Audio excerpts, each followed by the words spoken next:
Hola, buen día. Nosotros somos el equipo 4 y vamos a presentar lo que son las reacciones de sustitución electrofílica aromática. Nuestro equipo está conformado por Rivera Brizuela José Vladimir, Martínez Valladares Isaac y su servidora Valencia Rodríguez Lizeth Guadalupe. Siguiente. Los temas que abordaremos a lo largo de esta presentación son aromaticidad, resonancia, sustitución electrofílica aromática, orientación, reactividad y efecto inductivo. Muy bien, vamos a comenzar con lo que es la aromaticidad. Tenemos que la palabra aromático hoy en día se utiliza para referirse a la clase de compuestos que contienen anillos de 6 miembros con 3 dobles enlaces. Las reacciones características de los compuestos aromáticos son las de sustitución electrofílica aromática. En esta reacción entre el compuesto aromático y un electrofilio se produce el reemplazo de uno de los átomos de hidrógeno del anillo aromático, que es expulsado como ion de hidrógeno por el electrofilo reactivo. Tenemos que el compuesto aromático patrón es el benceno. El benceno es un compuesto aromático porque posee estas propiedades. Posee propiedades químicas, termodinámicas y espectrales, que es lo que lo hacen una molécula aromática. También tenemos que la aromaticidad es una propiedad de hidrocarburos cíclicos conjugados, en la que los electrones de los dobles enlaces, libres de poder circular alrededor de un enlace a otro, sea doble o sea enlace sencillo, confieren a la molécula una estabilidad mayor que la conferida si dichos electrones permanecieran fijos en el enlace doble. Siguiente, por favor. Ahora tenemos lo que son las condiciones para que un compuesto sea aromático. Para que un compuesto sea aromático debe de tener una estructura cíclica con conjugación cerrada continua. La estructura tiene que ser plana para que el solapamiento de los orbitales p sea efectivo y debe de cumplir la regla de Hooke.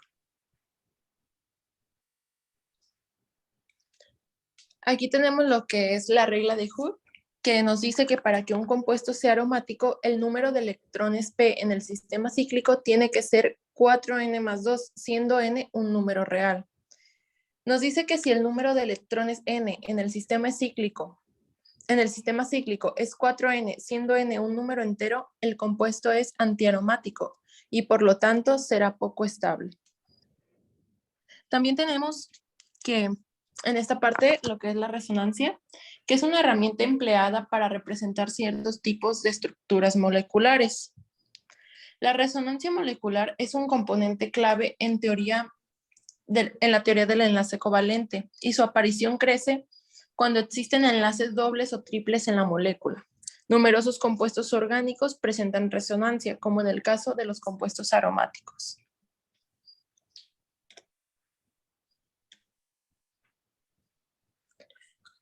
Aquí también tenemos como un subtema lo que es la resonancia de las reacciones de la resonancia en las moléculas, que dice que un híbrido de resonancia es siempre más estable que cualquiera de sus estructuras contribuyentes. Y tenemos que la energía de resonancia de una molécula es igual a la energía entre el valor experimental medido para el compuesto real menos la energía calculada para la estructura contribuyente más estable.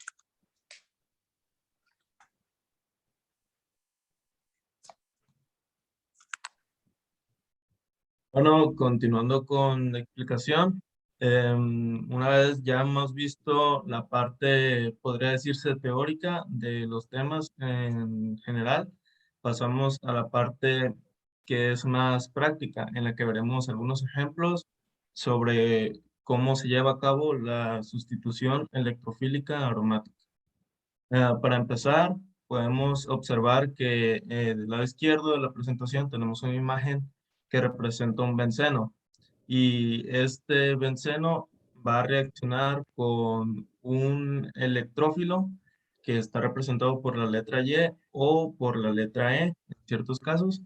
Este electrófilo es positivo y también se necesitará un catalizador para que nos proporcione un producto en específico.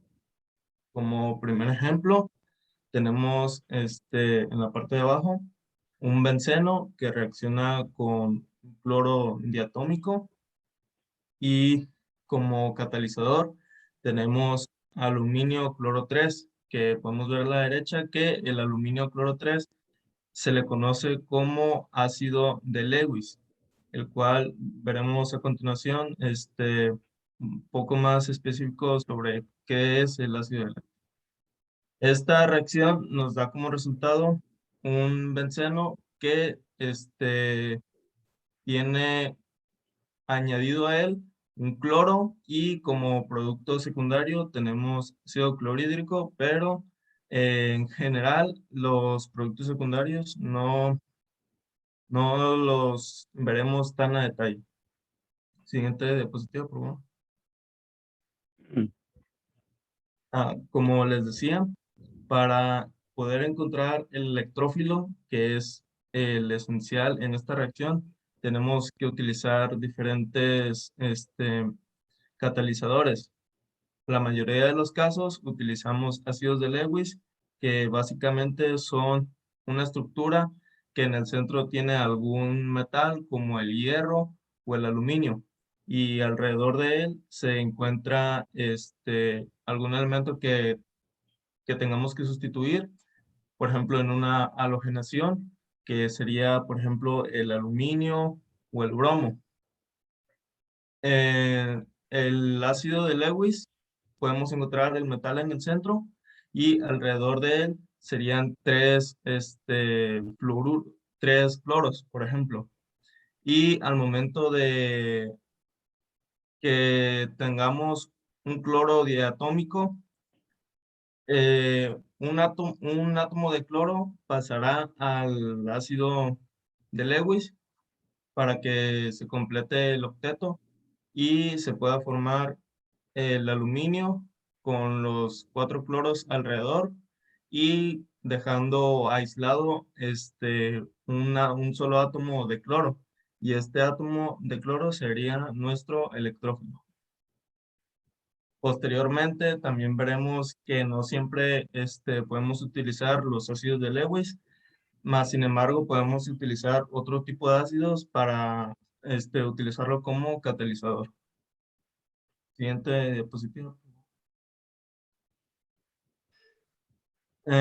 Aquí tenemos los diferentes tipos de sustitución electrofílica que se puede utilizar con aromáticos.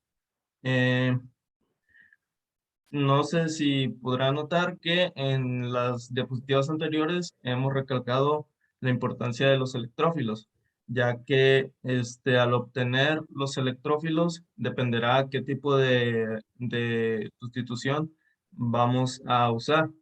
Por ejemplo, en el primer caso tenemos un benceno que reacciona con HNO3 y un catalizador que ya no es un ácido de Lewis, sino es ácido sulfúrico. Y en este caso, en un, como la reacción comienza desde el catalizador y nuestro primer reactivo, que sería el HNO3. El catalizador libera un hidrógeno, el cual le ayuda a nuestro reactivo a unirse al benceno, de modo que se forme una nueva molécula momentánea que sería H2NO3, pero casi instantáneamente esta molécula se divide ya que tenemos dos hidrógenos y presencia de oxígeno y se formaría NO2 como tenemos ahí al lado del benceno, NO2 y una molécula de agua. Y entonces se separarían para que el NO2 se enlace con el benceno. Y en este caso tenemos la nitración. Posteriormente, en la alquinación también tenemos, aquí sí podemos utilizar un ácido de Lewis. Tenemos H3 con carbono y un cloro. De igual forma, el cloro se une al ácido de Lewis y nos deja el CH3 libre para que se pueda unir con el benceno. Cabe recalcar que el electrófilo se puede unir a cualquier parte del benceno, sin importar su posición. Después tenemos la acilación, que tendremos CH3 con un enlace de de carbono y oxígeno y un bromo. De igual manera, con un ácido de Lewis, el bromo se iría con el ácido, con el catalizador, y dejaría solo el carbono y el oxígeno enlazado con el CH3 para que se pueda unir al benceno. Finalmente tenemos la sulfuración. En este caso es un poco más complejo ya que no utilizamos el ácido de Lewis. Utilizamos de nuevo el ácido sulfúrico y tenemos que el ácido sulfúrico de nuevo libera un hidrógeno, que es el que tenemos aquí, el CO3 y el hidrógeno, y se une al SO3 para que nos den una carga parcialmente positiva y que ésta se pueda unir al benceno. Cabe recalcar que cada vez que se une eh, dos electrones de los dobles enlaces que tenemos en el benceno, ayudan a que se enlace nuestro electrófilo. Y al enlazarse ese electrófilo, se libera un hidrógeno que repone los dos electrones perdidos de los enlaces dobles del benceno. Siguiente diapositiva, por favor. En la orientación, tenemos que una letra G que nos quiere decir que existe la presencia de un electrodonador. Este electrodonador se une con el benceno y con ayuda de un electrófilo, al reaccionar con un electrófilo, puede tomar dos posiciones. La posición orto o la posición para, dependiendo de la situación, del catalizador y del mismo electrófilo que se está utilizando en ese momento. Por otra parte, también tenemos el electroatractor, que al unirse con el benceno y al reaccionar con otro reactivo, que es nuestro electrófilo, eh, resultan en una posición meta, que podemos observar aquí las diferencias entre orto, meta y para, las diferencias de las posiciones que se generan. Así que en general, la orientación depende de que si a un benceno se une con un electrodonador o con un electroatractor. Posteriormente veremos un ejemplo. En el siguiente diapositiva, por favor. Aquí tenemos un ejemplo muy sencillo que sería un OH que tiene una carga parcialmente positiva y como podemos observar hasta la izquierda tiene solo un enlace. Posteriormente se genera un doble enlace y entre el benceno y el OH, y el otro doble enlace que estaba dentro del benceno libera dos electrones. Estos dos electrones van brincando, por así decirlo, de doble enlace a doble enlace hasta que se vuelva a estabilizar de nuevo la molécula. Y finalmente tenemos a la derecha un benceno unido a un OH, pero con la estructura interna completamente diferente. Y eso sería básicamente la orientación, el porqué de la orientación de los bencenos.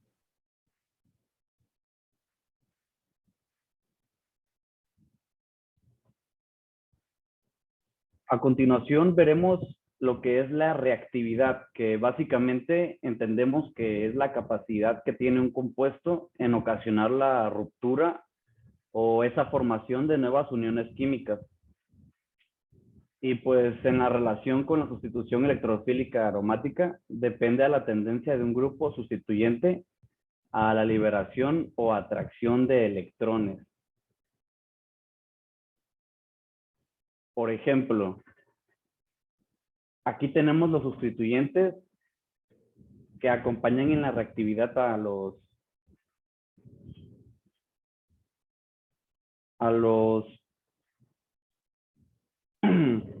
bencenos. Son dos tipos de sustituyentes, los cuales son los activadores, que me refiero a aquellos que son los que estabilizan la carga positiva del ion bencenonio, y también tenemos a los desactivantes, pues que prácticamente son lo contrario, o sea, desestabilizan las cargas positivas del ion bencenonio. Y pues estos, va a pasar. Y pues estos es el grupo funcional amino, el oxidrilo, que estos dos son activantes muy poderosos. También tenemos al metoxilo y la acetamida, que son activantes medio poderosos, pero son moderados, se lo denominan. Y por último, de los activantes tenemos los alquilos y los fenilos, que son activantes muy débiles. Y aquí se muestra un ejemplo de cada uno de ellos, cómo se representan. Y por otra parte tenemos a los grupos desactivadores, que esos son prácticamente los halógenos.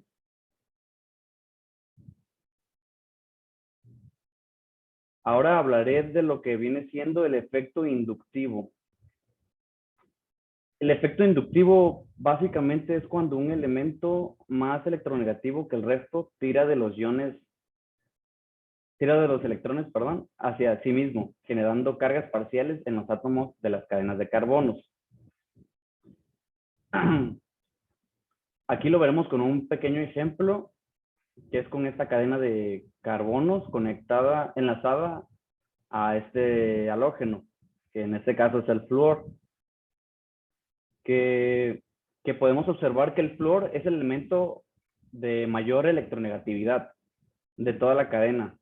Entonces, estos hacen que el carbono que está directamente enlazado tienda a tener una densidad de carga positiva, que es el que está enseguida a la derecha. Entonces tiende a tener una carga negativa, lo que viene siendo el flúor. Asimismo, con todos estos demás carbonos que siguen a la derecha, tienden a tener también cargas ligeramente positivas, no tan fuertes como el carbono que está directamente al lado del flúor, pero sí las tienen positivas, lo que genera un movimiento inducido a la izquierda, genera una polarización. Y a medida que nos vamos situando en el resto de la cadena de carbonos, ese efecto inductivo es cada vez menor. Además del flúor, podemos poner otros grupos funcionales como el NO2, el OH, algún halógeno o cualquier otro grupo que sea más electronegativo que el hidrógeno. Por ejemplo, acá vemos una tablita, bueno, una secuencia más bien, de quiénes son los más electronegativos a los menos electronegativos. Por ejemplo, el NO2 predomina, o sea, es más electronegativo que algunos halógenos, y así consecutivamente. Y ya por último, pues tenemos lo que vienen siendo las referencias de donde sacamos nuestra información, cada uno de los integrantes.